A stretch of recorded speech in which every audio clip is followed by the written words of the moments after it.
BNP জামাত hyphen দিয়ে ব্যবহার করে যখন বিভিন্ন জায়গায় পিটানো হতো, যখন ছাত্রদল ক্যাম্পাসে এরকমও হয়েছে যে ফজরের আজানের পরে 4-5 জন একটা ব্যানার নিয়ে মিছিল করতে গেছে, সেটা হচ্ছে ছাত্রলীগ তাদেরকে পিটিয়ে ক্যাম্পাস থেকে বের করে দিয়েছে। যুক্তি কি?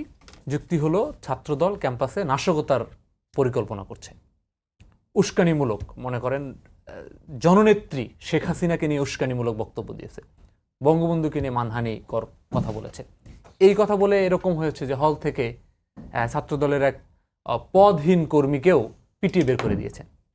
বিষয়টা হচ্ছে যে আপনার হাতে যদি লাঠি থাকে এবং আপনি যদি আবার অ্যাকশনের মাত্রা নিয়ন্ত্রণ করেন, আপনি যদি উস্কানির মাত্রা নিয়ন্ত্রণ করেন, এটা খুব ভয়ঙ্কর।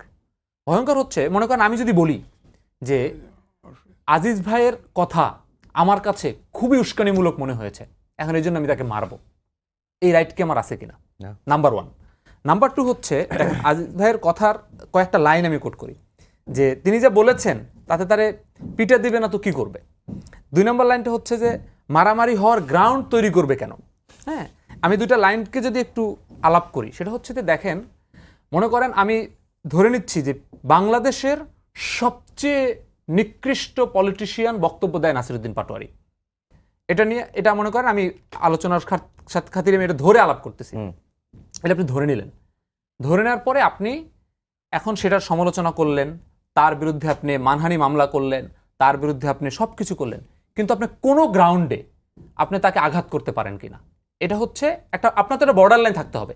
এখন মনে করেন বিএনপির একজন নেতা, এখন এমপি, তিনি বলেছেন না যে এই সমস্ত ছেলে পেলে মুতের সাথে ভেসে যাবে, এটা বলেছেন না। এখন কি এই বিএনপির নেতাকে ওই সমস্ত ছেলেপেলেরা গিয়ে পিটাবে? এটা কি আপনি অ্যাকসেপ্ট করেন?